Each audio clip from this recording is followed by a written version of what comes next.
This is the Real Estate Power Play Podcast, getting you the information that you need to be a successful real estate investor. Hosted by Mark Monroe, Ronald Walker, Gabe Rodarte, and me, Marty Grizzanti. Combined, we've done thousands of real estate transactions. So get ready for real stories and true case studies on finding deals, growing portfolios, and making money. Welcome to the show.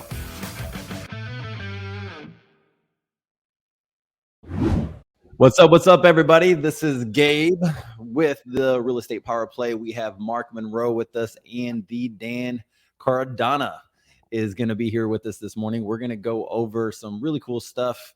I just want to say, guys, I missed you. Welcome back. And for those who don't know, we do this every Tuesday at 12 o'clock Eastern time, and that would be 11 o'clock Central time for all of my people in Houston, Texas. So, guys, what's happening? Can you guys hear me okay? Everyone good? We hear you great. Good. Mark, how you been, man? What's going on? Doing well, doing very well. Can't complain. Beautiful, back home in sunny Florida. It's been beautiful. I've been out. I was out in Palm Desert there for a couple of weeks, and that's quite the experience place out there. It's beautiful. The weather is it's crazy how the weather swings. It was 92 one day, and then the next day at night it got down to 44. So it's just wow, that is a swing.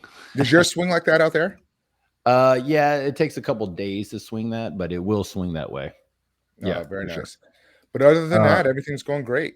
Cool. Well, we're going to go in a lot more detail over what's happening in our businesses, and then also how to help other people grow. Today, we're going to go over land, which is an interesting topic. I have my notes up and going. So if you guys are listening, pull my earpiece out. Get some notes out and going. For those who are going to be on the podcast or can listen to the podcast, you probably want to pause a couple things because Dan is the man of finding out where to find deals, how to just finance deals. We got tons of questions for him. So Dan, how you been, man? Good. Staying busy here. Staying busy. Definitely keep it busy. Yeah. And so let's jump into this, and we're just going to go full steam ahead. If you guys have any questions, by the way, that's on the live, go ahead and ask the questions. We see them here on the StreamYard. So if you want us to ask any questions to Dan or to the team about how we're doing things, just let us know. We'll be happy to ask them. And then again, we are on Facebook, YouTube. We're on all the different podcast channels. So we're able to roll from there and help you grow. All right. So Dan, before we jump into everything, why don't you tell us a little bit about what you do, and then a little of your story of like how you got involved in doing just real estate investing? Well, I got into real estate in 2012, and I started to look at what I wanted to do. And then I basically came across land. I actually started with Jack Bosch. Cool. And, I did that for a little while then, and kind of got out of it for a little while. I did some other businesses and things. And then I got back into it in 2019 and pretty much been doing it full time ever since. I've done, I have some rentals right now.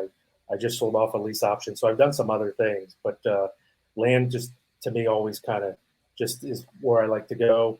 It's a lot less competition and a lot less headaches, in my opinion. Yeah, because you're just looking at a piece of property, right? Pretty much. So yeah. there's typically no tenants that's calling about toilets or faucets or roofs, stuff like that. Exactly. You do sometimes. I'm actually dealing with this right now on a couple properties is with squatters, so you get that a little bit. So I can't say there's never any headaches. You just probably have less of them. Got it. Well, let's dive into that. So you've been doing this for a while, and then you jumped back in the last 3 years, really, and just really hammering into the land aspect of things. I have a lot of questions about land. I think it's fascinating. I know some people, including myself, we do smaller types of land. We don't do big stuff, but I want to get into doing the bigger things. So I would like to approach this conversation as if I am a newbie to land. And for those who don't know, Mark has his assets. Mark's in Florida. You're in Boca also, right, Dan? Correct. Exactly. Right. So we got two guys here from Florida. We got me from Houston, Texas. All right. So I love Texas and the outlying areas of the Houston region. And then for the other members, we have Marty that's over in upstate New York, and Ronnie's in pretty much all of Michigan. And so we have a pretty wide view of what's going on. As far as land goes, what were you doing before, and what did you see in land whenever you're doing it? Because you said Jack Bosch, and I have his books. I mean, it's definitely highlighted some of the stuff of land of going, man, this is really interesting. Hey, I have a question. Tell me a little bit about. I'm not familiar with Jack Bosch. When you guys give me a little insight on him. Yeah, Dan can. Sure. And before I go there, I did want to mention. So pretty much what I'm doing is land flipping. That's what I generally do. I do some assignments too. I've also gotten into land development, and then really within the last year, I've gotten into more land funding. So meaning there's a lot of land land investors that come in. They, let's say they put a property underneath 25,000, 100, whatever, and they can't afford that. So we'll jump in the deal, help them out, fund it, and then they'll sell it off, and then we'll kind of split the profits or whatever agreement we have. So that's kind of what else I do as well. So as far as Jack Bosch, there's different programs out there. He's one of the top ones. And Jack Bosch is pretty much, he sends out a neutral letter. So it's basically a general letter saying, hey, we're interested in buying your land. And then, you kind of just like the residential world, you get your phone calls, and then you kind of go from there and try to buy their properties. So Jack Bosch, Mark, is kind of like the OG in my perspective of land, right? I mean, in my perspective. Yeah, definitely. He probably has the biggest following out there. I know his Facebook group has like 15,000 people, and I know he coaches a lot of people. You also asked me what I did before this. I actually was in the Amazon world. So, I sold on Amazon full-time, third party. And then that was kind of my break in between land, and Amazon got to be kind of more just a headache. And so I have friends that are in land. I have one of my friends that actually coaches for Jack Bosch. Cool. And, he's like, hey man, you really should start to jump back into this. And that's what I did. That's cool. So, so let's go into, for those who don't know, how many different strategies are there considering land? Let's say if we just look at land investing, and you have someone who's in single family or multifamily or anything that's wants to get involved with real estate investing. I'm in Houston, Texas. I'm in the northern region of it, which there's tons of land everywhere, and it seems like the price just keeps going up and up over our properties. So what are the different strategies that you know of, or that you help people with? So, there's so many things you can do. If you think about, you can do it in residential, then, you can probably do it in land. Okay. I know people doing lease options. I know people doing seller financing. They look at I know people doing the tax delinquent properties. I know people that are doing infill lots. I like to focus on the larger lots. You can go into the land development niche. You can go into the subdivide niche. You can go into the niche of wholesaling the properties, where you find a builder, and that builder, he can keep you busy, full time. Or like if he says, hey, I need properties in these 3 counties. I mean, literally an easy freeway is to go and look on Zillow and start calling those realtors and say, hey, look for the older listings and call those realtors and say, hey, what's your seller, looking for on this? Are they, desperate to sell? And then if they are, find out what that builder's willing to pay, and then, so get the difference. Dan, I got a question, because I know mainly because you're kind of going in a different area there, but mainly what is like wholesaling land? That's what most like the Jack Bosch model, and like I think Land Academy, their model. Let's dive into that a little bit more, because that's really where you're part of more into that, correct? And finding, and like what is like how like what the land wholesaling is, and the model, like the numbers. Let's kind of go into like those numbers, what they're doing in that whole, and like the type of mail pieces, because I know you mentioned that earlier, and it'll be great for the viewers to kind of understanding, especially people new getting into this, like how to go about it, and it's a lot cheaper, finding out those raw lands, if you will. Talk a little bit about that. Sure. So with Jack Bosch's method, he actually kind of preaches doing a double close. So you could do wholesaling with those, but a lot of times they just try to buy it, get it, get it under contract, and then find a buyer, and then do a double close. And so, like, for instance, an example of the numbers might be, you might buy it for 5, and then you might sell it off for 15. So, and those are kind of a beginner one. Or, you might buy it for like 1,500 and then sell it for 8 or 10. You also, yeah. So what kind of like what are they looking at? Like, I know Texas is huge where they all love Texas, but what are they looking at? Like, so if I'm somebody new and like, start me from the beginning. Like, where do I go? Like, what sources? Like, what letters? Like, how do I find how do I find that seller, or who is the seller? Are these sellers that are sitting on lands, inheritance? Tell me a little bit about that.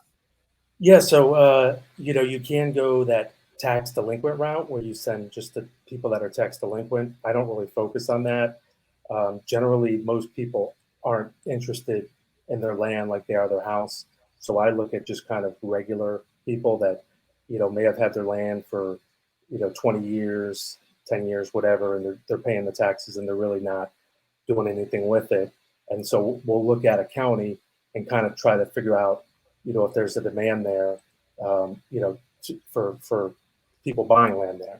So what I'll do is I might look on Zillow and look at the sales in the last year versus what's for sale now, and then if the solds outweigh the for sale, then I'll look at some other things.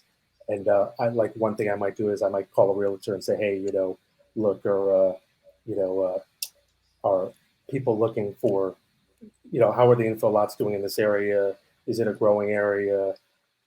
Can I make some money here? And then, you get one good realtor and they'll give you, some good information, and you can decide to, move forward with that county. Once you do that, then you would pull the data from Data Tree or Agent Pro, PropStream, wherever you can get data from. And then you pretty much just send them a letter, and and then you just wait for the calls to come in and then go from there. What kind of letter do you send them? So this one is a neutral letter. So this one. What's that mean? What's neutral letter mean? Sure. So it's basically saying, hey, I'm interested in land in your area. Please give me a call back at this number. There's no price on it or anything. Now there are other people like the Land Academy, and they do blind offers where they'll actually send you, a written offer and say, hey, we're looking to buy your property. We'll pay $8,200 for it or whatever.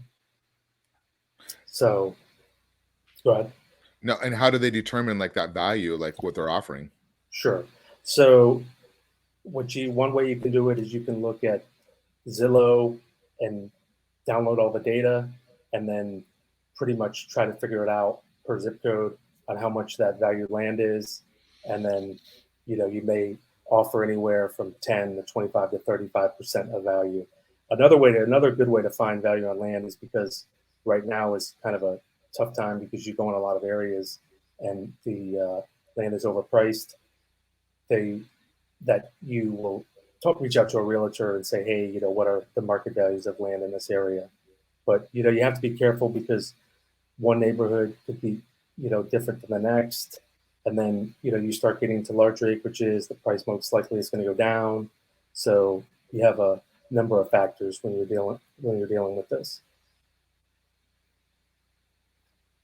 Gabe, you had a question? I thought you were going to ask something. Yeah, for those people who don't know, when you say infill, let's explain that a little bit further for those that are listening who don't know anything about land. Sure. So infill lots are basically your standard residential lot. I'd say, it may go up to like an acre, but, you just look at basically your lots that are in the city. And, I don't really like to focus on those because I kind of just find a little more headaches with them. You got to, see if there's sewer on it, see if there's, water and all that good stuff. And once you get to the bigger deals, you can actually probably start making some more money. So, But I mean, you can do some infill lots, especially if you get into these better areas, and the prices of homes are like $1 million. You definitely can make some good money. So when you say some of the bigger deals, you mentioned something for between 1,500 to 8K, sell, purchase for 1,500, sell for 8K. For those who don't know, you can actually take that 8K, you can actually put them on, blast it out there through different marketing channels and sell those seller financing to people who are looking for that type of property. And we have certain areas of our town, Dan, when I say town, our region, perfect. I'm talking perfect for seller financing. They want land. They want to buy in this area. It's a certain group of people that they just love that stuff. They want to hold on to it for a long time, and they just want to gradually build their house as time goes on. So that's great. But then you were talking about some bigger property, some bigger deals. What qualify a bigger deal, just to kind of give us a perspective of like how that works? Okay. So there's two ways you can look at bigger deals. You can think of bigger acreages or larger, money. Once you get over like probably $75,000, they get harder to sell. So I'm not sure if that answers your question. One thing I did want to add in with, because you asked me about becoming a beginner, is a good sweet spot for that is staying underneath that like 15 or 20,000, because most realtors don't want to sell those properties. There's no money in it. So that's why it's a great place to go, because these people that are looking to sell it, they can't find a good realtor because none of them want to give them the time of day. And so, the next day they get your letter and they're like, hey, let's just sell this land, and they're willing to take a loss on it or break even or whatever. And then you come along and sell it for double or triple. Wow, that's awesome. I love the perspective. And for those who don't know, when you're looking at real estate investing, you want to look at how you're marketing and what is the demand. And Dan went into that. When you could go into a new area, you can call realtors, you could find out where the demand is.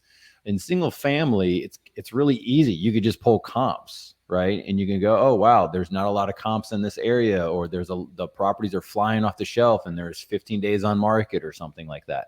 You can see those things. But when you're looking at land, it's a little different, right? And it's really cool to see. You want to know your buyers, from my understanding, what Dan's talking about. For us, we know the exit strategy when we see these properties, going, okay, this one would probably fit this type of buyer. So that's what I'm going to be focusing on, how to acquire, knowing this is my exit. But really cool thing that I don't know if anyone got it or not, but if you didn't pick up on this part, the realtors or the people that are representing the sellers don't want to deal with properties that are like really low end, right? And we call low end anywhere between 25 and under. And so the reasoning why, and correct me if I'm wrong, Dan, is that the commission split on that stuff is really cheap. I mean, they're spending hours putting up signs, marketing it, listing it, going through all the stuff for the seller. And then at the end of the day, they're making maybe a 3%, maybe a 6% commission on $25,000, $20,000, which isn't a big tug on, it doesn't really impact their dollar amount. It might impact their volume, and they see their name out there more. But this is huge, because then now that you can actually contact these realtors or contact some of these people and say, hey, do you know anyone who's looking at selling at properties like that?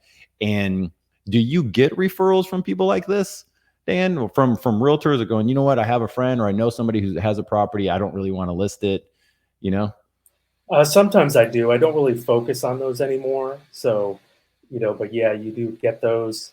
And adding to those as far as with that type of property, in that price range, like you touched on earlier, the seller financing is a great way to go on that, because a lot of people just don't have the money on that. And, but they can come up with a down payment. Now, Dan, most of these buyers, because when you look at it, most of these pieces of land are recreational, right? When the people go out hunting, camping, those are the type of lands that I'm seeing in these land groups that they're really targeting. And so you're buying it, would you say you're buying it 10, 20 cents on the dollar? And then what are they selling? What are you seeing these guys selling it for? About like 70 cents. So they're still getting your end buyer is still getting a sweet deal. Oh, for sure. In this market, I mean, we've seen somewhere, they're selling it at close to 100%. It kind of just depends on where you're at. But yeah, generally kind of the rule of thumb has always been, you're selling it for 80% of market value. So they're still getting a rocking deal. Now, I know you change your model. You do a lot more funding on these deals. So you're working with wholesalers because I know you just a couple of weeks ago you flew out to Cabo because you do some funding for some. You do some funding for other guys that are out there finding the land, bringing the land in, and they're cutting it up, subdividing up, and then turn around and selling it as like seller financing on those recreational land. So I know, how does that model? You said that model's what, 50% or something like that? So when you're saying what we pay for those value properties? Yeah, like I know you do more of the funding on it. So these Right. guys are out there, you're working with wholesalers, and the model, like how you guys split that, or how does that work? Gotcha. Yeah, so it just depends. It goes anywhere from so what we're doing is we're funding the deal, and they're pretty much taking care of everything. The marketing, dealing with the realtors, dealing with the buyers, and then when it's all said and done and we close, generally we get anywhere from 35 to 50% of the profit. Now, the good thing about it is when we're in it, we kind of are a second set of eyes and can check over everything, make sure that they're not missing anything, make sure there's no mistakes. So, it might be a little higher than what some people want to pay, but at the end of the day, it's you're working with another land investor, kind of like the Shark Tank, where you have other people and and more people helping you out. And what's the turnaround time once you guys now they lock it up, shop it, or do you guys lock it up, close it, and then and then sell it? How does that and then also how long does that process take? Yeah, so we will generally always buy it, and then once it's bought, then we just resell it, and it just kind of depends. The lower price properties, we bought one for 90 a couple months back, and it took probably about 45, 60 days, and we sold it for 210. And then, but these larger ones that I'm dealing with, they're going on for 6 to 9 months. So we have some other big properties that, they're going to probably come in where a developer comes in and wants to, subdivide or build houses. And so they're taking a while because obviously the feasibility and the due diligence takes a long time for those guys to do. Got it. Good stuff. So is that somebody has a comment there, or is that just like somebody trying to spam? I can't tell what that is. Can you tell there, Gabe? I can't tell. And answers. I'm sorry. I don't know what that is. Let's keep moving. Dan, this is really good stuff. Okay, so future growth, future stuff that's going on, just to kind of highlight the awesome perks about the land industry, what's happening with land. What can you share about what's happening now, and if there's anything exciting that you've been working on right now that's just kind of highlights why you're still involved and why you still love doing land? Sure. Well, more people are getting into this now, so you kind of just have to look for different things to do, and maybe change up your marketing letters because a lot of them are the same ones. You got to change up your strategies. Like, hey, maybe I'll do some more seller financing or some lease options or whatever. What I've been getting into is land development, and I'm working on a bigger project. I don't really want to kind of get into the state it's in, but it's that's another way to go too. But it is involved a lot more work, and the whole time on that is could be like a year or two. It just kind of depends. Wow. So qualify a bigger project. I mean, are we talking about hundreds of acres, 10 acres, 1,000 acres? So this one is 500 acres. It's, okay. Selling for 5 million. So, but, I like to look at, anywhere from 50 acres and up, and, we could go even smaller than that. It kind of just depends. Now Dan and I met in a land mastermind group. That's how we kind of met, and then come to find out, he's written my backyard. So, if there's anybody out there that wants to be part that's already doing land, and you guys want to join our land mastermind group, reach out to us. We're always looking for people to join in that group, and a lot of great value in that group. But if you're new in it, we prefer people with some experience that you're bringing a lot of value to the group there. So, but if you're not and you want to get into it, or even I know, Dan, you also have people bringing capital to you because you're redeploying it into a lot of these, because you're connected with a lot of these wholesaler land investors are always looking for capital. So, that's another way. If anybody wants to reach out to Dan, they're redeploying capital out there into doing some of these, and you're getting what, a 50% profit margin or 30 to 50% on that? Yeah, generally. Yeah. So yeah, that's kind of what we do there. Nice. Now, Gabe, you just did one recently, right? A beautiful land deal, right? And then you're looking at doing another one, I think you mentioned. Yeah, so I'm just getting into doing more land stuff. I have some mobile home parks and stuff like that has land attached to it. So now I get to go into the land space also of going, what do we want to do with this extra piece of land? Do we want to develop it? Do we want to keep it as a park or sell off that side of it where we don't really need it? So stuff like that. So that's what we're learning and getting more into. To be fully transparent, guys, I love just learning new strategies on how to be productive, because that's one of the ways how you just stay on top of the game, is always looking at new stuff. Like Dan said, there's more people moving into the land industry, and you guys are part of this mastermind. Sounds amazing, where you guys get to share ideas and marketing tips and other stuff like that. So that's really cool. So guys, if you want to get involved, like again, get a hold of Mark and Dan. But that's really where I'm at in my property. So when I ask these questions, Dan, I'm kind of thinking, okay, what can I be doing with mine, and what can we, the ins and outs. Let's talk a little bit about utilities of the land. How do you look at the utilities of a land? If you have 50 acres that are out in the woods, like, how are you selling that? Who are you selling this to, compared to, something that's maybe has road frontage and it has, the utility set up? Sure. Well, generally, when I'm buying the property, I don't really worry too much about the utilities. If the seller comes in there and says, hey, it does have them, then yeah, it's an added bonus. And then we'll kind of look at the price and reconsider of offering more money if, it has a septic tank or possibly add sewer or whatever. So we will definitely throw more money at that if, if it has those things. As far as those bigger properties, it kind of just depends. A lot of times those are hunting properties.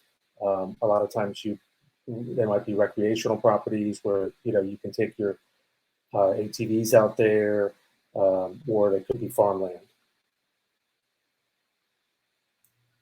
Why don't you, Gabe, you're on mute there, but anyways, why don't you look at the utilities? It's just something we don't really do until we get it under contract, because it's just one more thing that we don't have to worry about. And then and our prices are so low, or our offer is so low, that it's not going to matter at the end of the day if it has them or not. If it does have it, like I said, it's kind of like an added bonus. Yeah, we were in one of our masterminds the other day, and we were talking about, what happens if the market shifts in the land world, because I always, in my mind, I'm thinking, okay, the land's probably going to be one of the first things that kind of shift. But you guys are all saying, because you guys are buying it so cheap, like 30 cents on the dollar, you guys can sit there and just even let it go like at 50 cents on the dollar and still get out from underneath it. So I guess you guys kind of look at that, and that's your model, from what I understand.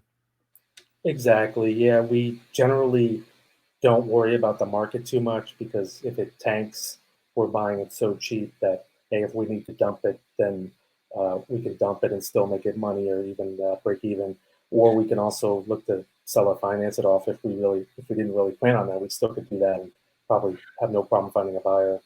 So how many offers are you guys putting out there to find this type of a deal? Like, why would somebody sell it way below market value?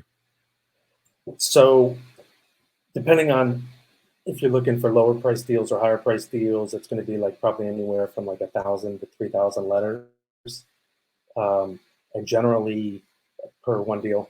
And generally, sometimes people just don't know what they have, so they might sell it off to you because a lot of times the assessed values don't match up with what it's truly worth. Like I know some good states I work with that it's way lower than than the real market value is. So it may say it's worth 3,000 on paper, but um, the real market value is like 30, and so that seller, they don't really know the true market value of it. The other way of it is, it just kind of their land sits there. They've been paying taxes on it forever. They just have been wanting to sell it forever, and they get your letter and they go and and call you and do it. Also, if it's inherited, you might have a property or a family that inherited like whatever big acreage. It could be 100 acres or whatever, and they don't know what to do with it, and none of them really want to get involved with getting a realtor. So they're just like, hey, we got this letter that we found in mom and dad's paperwork. Let's call this guy and see what he'll offer us. And the big kind of sell on that is that it's quick, fast, and easy, and they're not going to have to deal with anything. Basically, it all kind of, like I said at the beginning, it kind of is the same exact thing that happens in a regular single family rental. But the thing is the people aren't attached to the land like they are to the house. So, I see other land investors that they'll sell off a property. Let's say they need money for another big deal, and let's say they have a lot they know is worth 50, but they need like 20,000 for another deal that they're going to get in that's going to make them a lot more money. They may sell it off to you just to move on and get their cash. And how do you like go about evaluating land? Because I know, like Gabe mentioned something before, like if it's way out in the woods and there's no utilities there, or if it's like steep and incline, and it's like it could be a side of a cliff. Like, how do you guys determine value on that? Yeah, well, good question, because he talked about that earlier, and that was one of the things I was thinking about. That land is much harder to value than houses. A lot harder, and so that's why the model is kind of pay 25-35% of value, because if you get it wrong, at least you still have a lot to a lot of room there. So the biggest thing we always do is we always contact like 2 or 3 realtors and kind of get their opinions to kind of see what it's worth. And obviously before then we kind of just look at on Zillow and Land Watch and other sites and kind of see like how are those values comparing with what we're buying it from. And then once we get it under contract, then we'll contact a realtor and kind of get a better opinion. But they're not always right because, as I said, like land is just more difficult to value. So you have to be a little careful with that. Got it. Gabe, let me ask you that same question, because I know you have a little experience on valuating land. You have a little input there, like how you go about valuating a piece of land, Gabe? Yeah, guys, one of the things I wanted to ask Dan, and this is my perspective, is you really need to know your area. Like when there's land that shows up in some of our areas, I know that what we call that the wet side of town, and that's basically sides that are either in the flood zone or known to have a lot of water in that area when big storms come in and stuff, because we're so close to the coast. And it's kind of takes a little bit of an education in knowing the area to know the values to assess it quicker. How do you guys go about that, Dan? Because that's just my perspective. Like, you don't want to be buying land in areas that you have no clue about, in other states and other stuff, in my perspective, unless you have some boots on the ground that can say, this is an awesome deal. Sure. So some people will actually contact realtors and generally like do a really big due diligence on a county or a city and kind of find out everything about it. Some people will kind of just give the shotgun approach and send letters out there and find out about it afterwards. And that's kind of what I do. There's a county in that I like is full of like a bunch of wetlands, but I've sold like a number of properties there. So you just never know. It kind of like in Texas, an area with a bunch of wetlands would be hard to sell, but like in Florida, you're expected to have wetlands. But generally, like I know with most of the land investors that I deal with, most of them don't do like a super amount of due diligence on like as far as trying to figure out if there's like should we send in this area. They'll find out a little bit, look and see, make sure that there's sales there. But as far as like other things, they kind of just mail them, and then if they might do like a couple thousand mailers there, and then if it doesn't, if they don't have any luck in that area, they'll move on to somewhere else. Got it. That makes sense. Go ahead, Mark. Looks like you had something. So I was actually going to ask a question a little bit. So when do you have to go through the same process of like closing, like when you go take down to use a title company when you purchase land, or is it like a bill of sale? Like, is it a lot easier process, or I guess it depends on the piece of property?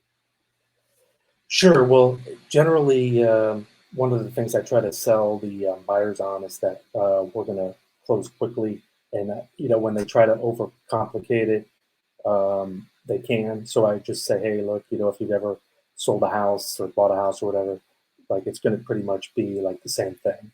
It's going to go. I don't really self-close anything. You can do that when you have those lower price properties, but I tell them, hey, look, it's going to be really easy if you make it easy. And so the title company is going to handle everything. They're going to send you some paperwork. You're pretty much just going to have to sign it, and that'll be it. And the only thing that really may delay it is because of the title companies are really backed up right now. It may take 2 months, compared to 1. So in a sense, your closing costs with title companies and everything could be more expensive than actually buying a piece of land. Yeah, sometimes. Yeah. So exactly. Yeah. That's a good problem. So if somebody's new getting into this and they want to get into like resale, wholesaling land, and do you think it's what's the best way of going about it, and like what type of tools? I know there's some tools out there to kind of like looking at a piece of property like Google Earth. Also, I think checking and see if there's wetlands, and then also like telling the steep of the slopes. Or do you recommend them doing it in their backyard, like what Gabe was mentioning?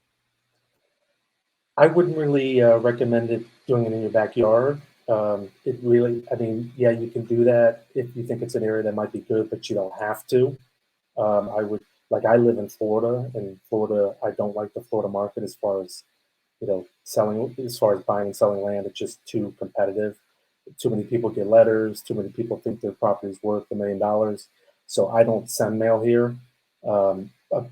Basically, whatever I'm going to do here is what I'm going to do in Texas or whatever. I mean, I'm going to send somebody out there and have them set some eyes on it, be it a realtor. Maybe I'll hire somebody off of Craigslist, but I'm going to send somebody out there to look at it. I'm sorry, what was the second part of your question? So you're saying you wouldn't recommend it in your area, but if somebody lives in Texas, like Gabe, I mean, he knows his backyard. So I guess it depends on where the market is for the individual. So on something like that in the backyard. The second question is like, what kind of tools? Like, I know you're doing it virtually. Like, what kind of tools do you recommend? Like, I think there's a government website for wetlands. I think there's a couple other websites. And plus, how do you use Google Earth? Sure. So those websites that you're talking about, I haven't used those in a while. I use MapRight, and that's a paid service, but you can Google those other ones that help you look at flood maps. They're just not as good. MapRight will actually, let you know in seconds if it's in a flood zone or in wetlands. So those are some.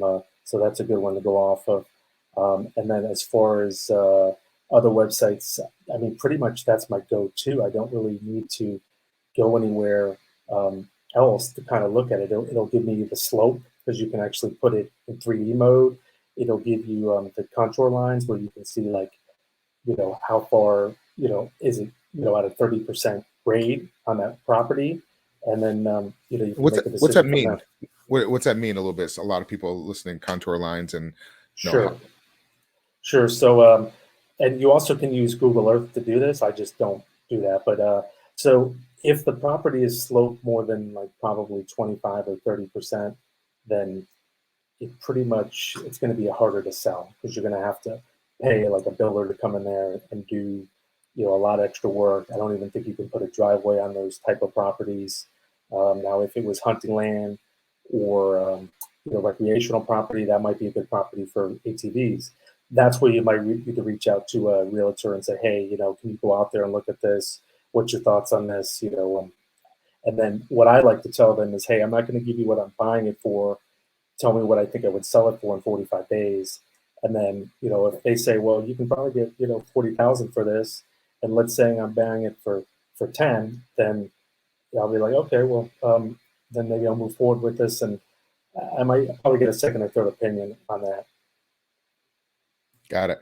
Let's talk about the exiting when you guys have a piece of property. Let's kind of dive into that a little bit more. Who's your type of buyer and how do you guys market that property? Sure. So the lower price properties, a lot of people have luck on Facebook, and especially if you're going to finance it, and that's a good way to test out an area too as well, like because you can throw an ad up on there, or not even an ad, put something up on one of the groups and say, hey, I got a property in this county, at $20,000, and if your phone rings off the hook, you got something good there. But as far as like Facebook, you can throw them there, and that's where, for whatever reason, people used to put them up on Craigslist, but now kind of Facebook is the one to go to, where you're going to sell those ones for like under 25K, especially if you're going to finance them. I know guys that are, doing that are just killing it. As far as larger properties, generally the best site is Land Watch, which is actually they're all three together: Land Watch, Lands of America, and Land and Farm. And so those are kind of like the go-to if you want to get the most traffic. I think they get something like 25 times the traffic of like the next land website underneath that. So, but they are expensive. You're going to pay probably like a $400 or $500 subscription to start off with and that would be to get their premier listings. I don't know what their their regular listings are, but if you're not doing premier listings on there, then you're not going to see the results. And I've sold properties on there where I actually changed the price on all of my listings, and I forgot to do it on Land Watch, and because I had it on Land Watch, I sold it for like 3,000 more, and then and then the guy didn't see the other prices, so I ended up selling it for that amount. Sorry about that. Very good stuff. So I think no, this is exciting. Like, how would people go about finding you, Dan? Like, what's the process? Like, we can plug you here on I think because you fund deals too, correct? You have like Sure. a funding website or something like that. Sure. So you can go to ifundland.com, ifundland.com. That's basically kind of just like a submission page of where you can submit deals if you need funded. I also have another website called elite360res.com, elite360res.com. So that's how you can find me, or you can look me up on Facebook. Sweet. What do those do? How you do the funding? How does that really work out? So most of my funding deals are done through other people that are like in my other masterminds. And so, they'll have a deal, and like a lot of times it's not even that they don't, like, it's not that they like maybe don't have a lot of money in their bank account or whatever, or they're struggling. It's more the fact that maybe they've got like $200,000 or $300,000 out on their own land deals, and now they're out of money.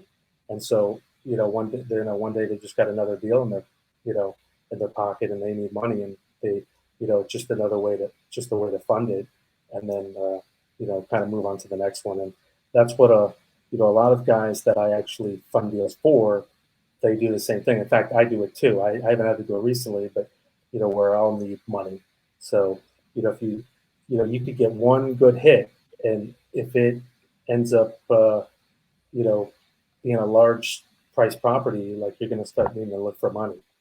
So yeah, we have the same problem in the resident. Yeah, we have the same problem in ours, that your capital is always coming in, going out, coming in, going out. When you, especially being out there and you're involved in the business, you'll have a great deal that comes across your desk, and you're like, oh shoot, I just put capital. I just went under contract with this property over here, and we got capital tied up over there. So yeah, that's the beauty about this, and working with other real estate investors, we all kind of network with each other, and always do deals together. And that's why I love this.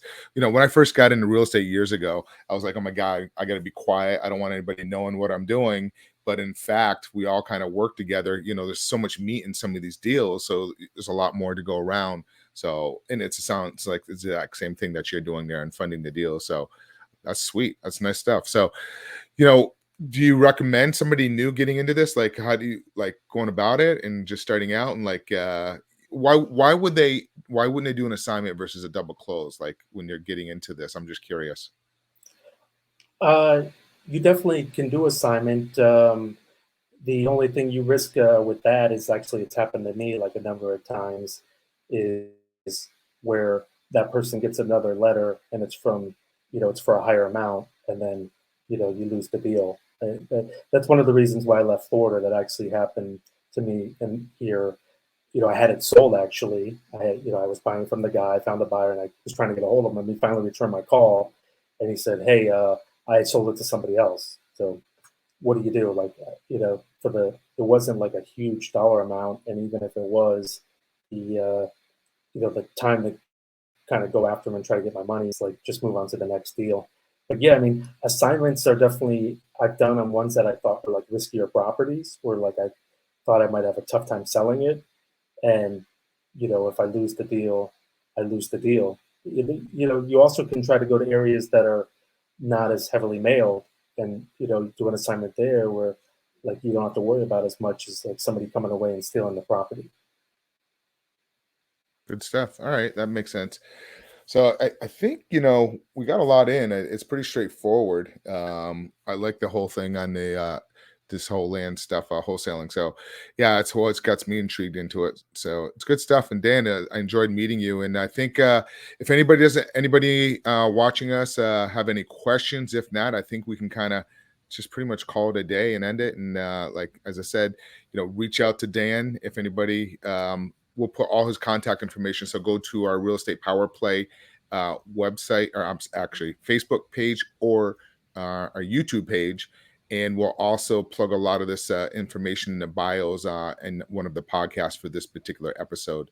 So Gabe, do you have anything else to say there?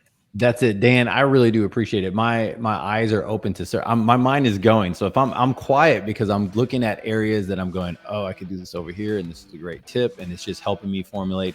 We just created another marketing campaign, and I'm like, wow, you know what? I can also add land to it also in this particular area. So Dan, I appreciate your help because you helped me, and I hope this helped out a lot of people who are looking at getting more into land or already into it. So thanks a lot, man. I really do appreciate it.